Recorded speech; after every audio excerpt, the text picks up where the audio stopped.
Lenny Yoro, Hector Bellerin and Jackson Irvine. What do these three players have in common? Well, it's not just Premier League experience, it's that all of them have absolutely amazing facial masterpieces under their noses. We all know how much good hair can impact a player on FIFA. Luiz and Marouane Fellaini more than proved that for years, but I want to see if I can do something that hasn't happened since the 1890s and win the Premier League with a team full of players who every single one of them has a moustache. I thought that this would be a really good video to help support Movember, which of course started today on November the 1st. Instead of growing my own moustache, I'll be supporting Movember by donating some of the revenue from this video to the charity. If you're able, I really encourage you to also do the same thing, because this charity does a lot of really good work for men. I'm not sponsored by Movember or anything like that, but I just thought this was a really worthwhile cause to try and draw some attention to. Right, so we're going to be taking over Nottingham Forest, mainly because I support them, but also because they have the logo that looks the most like a moustache in the Premier League. It was a tight call between them and Brighton, but I think Forest more than makes up for it. The first thing we need to do is create a moustached manager. This guy looks good, and to support him, we'll say that David Seaman was his assistant manager and Graham Souness was our chief scout. So now we need to actually sign the players, and sadly, we can't have two of the best moustaches in history because Ruud Gullit and Carlos Valderrama aren't icons we can use in career mode. But don't worry, because I've assembled a lineup that showcases some of the most spectacular facial hair that FIFA has to offer, so time to show them off. The star of the show is definitely Joshua Kimmich. Not only is his moustache truly elite, but he's by far our highest rated player. Behind him, we have this back four: Lenny Yoro, Josip Stanisic, Hector Bellerin and Armel Bella-Kotchap. Jackson Irvine is holding midfield next to Kimmich, and attacking midfield was actually a lot harder to find. I think Eze just about counts, and after that we really have to start scraping the bottom of the barrel for a striker. It also took about 25 minutes for us to find a goalkeeper with a moustache, but thanks to Varella's tiny moustache you can see right here, we actually do have a decent keeper. We still need to find two wingers and a striker, so I decided to check the Australian League. Check some of these guys out. They're not that good at football, but Australia seems to really love the moustache. So this is our final team. We've got a full starting 11 and 11 other players in the subs bench. I spent most of pre-season just trying to score some bangers, and while it's not quite as fun to watch as the Bulls squad I did last year, it's still pretty fun when you see the celebrations up close. So it's time to take on the Premier League, and with such a weird transfer restriction, I was actually quite shocked at how fun this team was to use. I can't say that I've ever really used any of these players before. I probably used Bellerin back on about FIFA 16 and Kimmich a few times in Ultimate Team over the years, but that's about it. 8 of our starting 11 were actually making Premier League debuts against Bournemouth, and none of our 4 best players had any Premier League experience at all, so surely things couldn't go that badly, right? But we actually could defend really well. Even with the tashed Titan Eze in attacking midfield though, we still couldn't score. I don't know if it's more distracting to have a moustache than just be clean shaven, but we made so many chances and we probably should have won this first game. I doubt there's many people that have used Jackson Irvine and Joshua Kimmich as a double holding midfield pivot, but they both work really well as a combination. However, we couldn't get Lachlan Rose or Wood or any of our other strikers to actually work.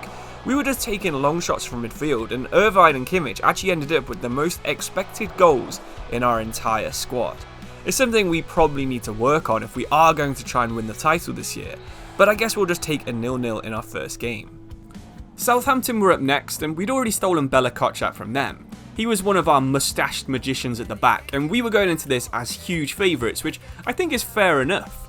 In fact, Southampton have a pretty bad squad this year. They love to keep possession, and we love to defend, so this was going to possibly be one of the most boring games of the season. Well, at least I thought it was going to be, until Kimmich finally scored one from outside the box. Expect us to see a lot of shots from that kind of range, and hopefully a few goals this year. I still prefer the Stanisic one we scored in pre-season, but at least we were actually making some chances in this match. Rose hitting the crossbar right there. I'm just kind of wishing that Erling Haaland had a Hulk Hogan moustache, but even that wouldn't have saved us from this red card.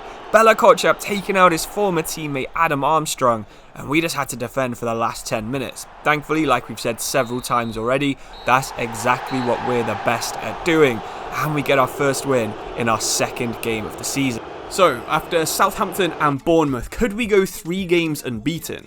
Well, Wolves would want to waste our whiskered wonder kids and put us into the wilderness so we could avoid getting our second dub in a row. Let's hope we're better at playing FIFA than we are at doing some alliteration, and yet again, we were just reduced to taking long shots from outside the box. Eze would actually get inside the box for the first time this season, but still couldn't really do anything. Alzani would get one down the wing, and we of course are pulling that back and taking the easy goal. So that's the first goal of the season for Lachlan Rose. I think he's probably got the coolest look of anyone in our squad. I don't think there's a single player in the game that has the same combination of an accessorized long hair and that killer mustache. And honestly, it looked like we were about to kill Wolves off. Goodwin would get through, and that would be 2-0. So we've got 2 wins in a row right now, unbeaten in 3. We are on a pretty good start. Even though we've weakened our squad to do a pretty stupid challenge, we are still 2 points better off than Forest were doing in real life after 3 games. Look at them now, after 10 games they're 3rd in the Premier League, so there is a real chance that we can go on and somehow win the league with this absolutely awful set of players. Now, unfortunately, I don't think I can go as in-depth into every game this season as we have done these first 3, so here are some of the biggest highlights from September to December while I talk about why you should do a challenge like this yourself. I think quite a few people watching this video probably will have seen my only bald career mode last year, where I just made a full team where every single player was follically challenged. Now, it was a lot harder to find players with mustaches than find bald players, because not a lot of players actually have them anymore, but having ridiculous challenges like this is always going to be a fun career mode. If you've never given something like this a go, I definitely recommend you try it out. You could choose only players who are over 6'5", you could do only players under 5'5", there's so many random different challenges you can do, and let me know in the comments if you can think of a good one. Anyway, we've now played enough games to get us to the January transfer window, and honestly, this is where I could have used your guys' help. There were some players out there that kind of had mustaches, but I didn't really think were fitting for this challenge. Of course, Jadon Sancho, he's clearly got a mustache, but he also has a little bit of fluff on his chin.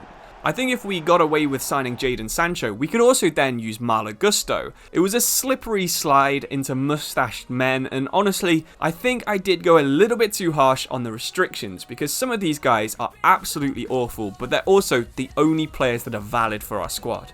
So with January coming and going, we actually didn't sign a single player because I couldn't see any single player in the game who was any better than the squad we already had. The thing is though, the squad that we already had wasn't doing too great. So this is what the table looks like now. We've gone all the way forwards to May, and we are about to get relegated. I mean, we can probably still save ourselves from this. We have 4 games left to play against these teams, and we're going to see how we get on. I think the 2 hardest games are going to be the Leicester game, because it is kind of a rivalry, even if us Forest fans don't like to admit it, and we're going to also play against Chelsea last day of the season. So we need to try and get our points early on against the likes of Crystal Palace and that Leicester rivalry match. Now, I did say that the Southampton game, second game of the season, was probably going to be the worst one we play, but it was definitely this Crystal Palace one. That free kick chance was the only opportunity we had to score in the entire game, and that put a ton of pressure on this match. Not only were Leicester slightly above us in the table, but we would actually overtake them if we could beat them in this match.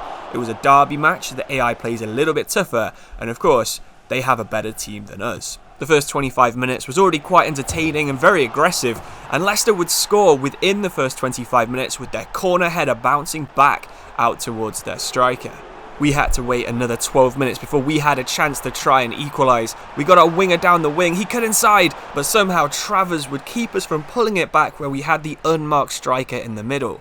Milenkovic would play it through to Rose, and that was probably going to be a goal, but his run was so bad that we actually subbed him off almost instantly. Goodwin was our striker now, someone who hasn't really scored too many goals for us this year, but his dribbling was pretty good, and I don't know how he didn't score that. You can see the pure frustration on our manager right there. We made a couple more subs, pushing Eze out wide to bring on Toomey, and that turned out to be the right decision, because his shot would find the top corner. Nothing Travers can do about that. So we had about 15 minutes to try and score, and Wood would get the ball from Eze. He would try and get round Wout fast. He would get round Wout fast, and it would be another great save from Lewis Travers. This was by far the best attacking performance we'd given all season, and we still had time for that last goal. This time Wood volleying one, and another great catch from Travers. But we wouldn't get that next goal. The game would end 1-1, which really isn't brilliant news for us. West Ham are on a really good run this year. They're actually firmly in the top half, and we would have to go on to beat them if we wanted to have any chance of survival. We actually went into this video expecting to try and win the league, but somehow we're relying on penalty misses from West Ham just to try and keep us in the Premiership. Realistically, we need to win this match because we're not going to beat Chelsea no matter how hard we try. We make chance after chance, all of them annoyingly falling to Lachlan Rose. Maybe it's time for something special from Kimmich or Eze. Well, Eze's on the ball right here. He gets around Mavropanos. He tries to play it through to Rose, but he wins the ball off to Debo. And finally, we go 1-0 up in such a huge game for the future of Nottingham Forest. Lachlan Rose proving us wrong and confirming that we actually go into the last match with a decent chance of surviving. Everything is in the hands of Wolves and Brentford, because if we draw, we could go above both if they both lose, or if we win, we could go above both. But if they both win, we are down no matter what we do. We're going to have to go hard against Chelsea. Try and get an early goal. Try and hold on and use that defence that we have. I mean, our back four is rated around 75, whereas we've got people like Rose here, who scored an absolute worldie, but he's only rated 62. What a shot that was. You might have heard it in my voice, but that actually took me by surprise, and I scored this goal a couple of days ago before I recorded this voiceover. That was out of absolute nowhere. I was thinking that was going to end up in the Bridgeford stand, maybe even on the pitch at Trent Bridge across the road. But now all we've got to do is try and hold on. In Stanisic and Bella Kotchap, we have a lot of pace. Bellerin is also quite fast for a fullback, and with Kimmich and Jackson Irvine dropping a little bit deeper, that's the kind of effort we need from our defence. It is still a bit annoying we do have Lachlan Rose up front, but he's on absolute top form in this one. In fact, he nearly tested Sanchez yet again. It was a good save, and the rebound could have gone absolutely anywhere. Somehow, we're still only in the first 30 minutes right now, and like I said before, Chelsea have quite a few players that we did consider for our team, but decided they weren't moustached enough. One of them was Jadon Sancho. They also had Malo Gusto, and you could probably even have put Reece James in there a couple of years ago. But while we play this last match of the season, I'd like it if you could leave a comment with some of your favourite weird challenges that we can do like this in the future. We've done bold players, we've done moustached players right now. We could maybe do it with really tall or really small players, depending on which one you think would be more fun to do.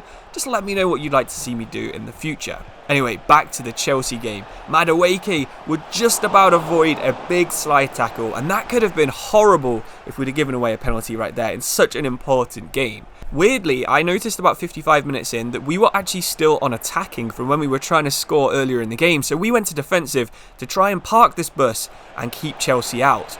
Well, almost instantly, Jackson would get a really good chance.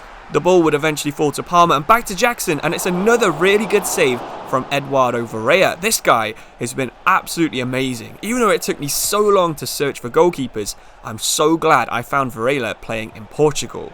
Chelsea would keep attacking. We just need to hold on. If we can stay up, maybe we do a season 2 and go for the title in that year, but no, Madueke has equalised, but that isn't necessarily bad news. We can still stay up with a draw. It just depends if Wolves and Brentford are losing by a lot of goals. Now, I'm not too sure what the scores are in that game, but we're going to try and go for the winner again. We went back onto attacking, and that left some holes at the back that Jackson nearly exploited.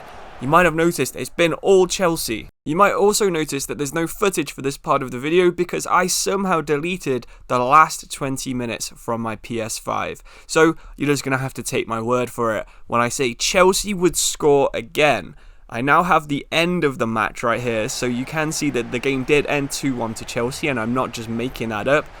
But that is an absolute disaster when we were 1-0 up. I can't believe I've lost the footage as well. It wasn't too good of a goal. It was very similar to the first one.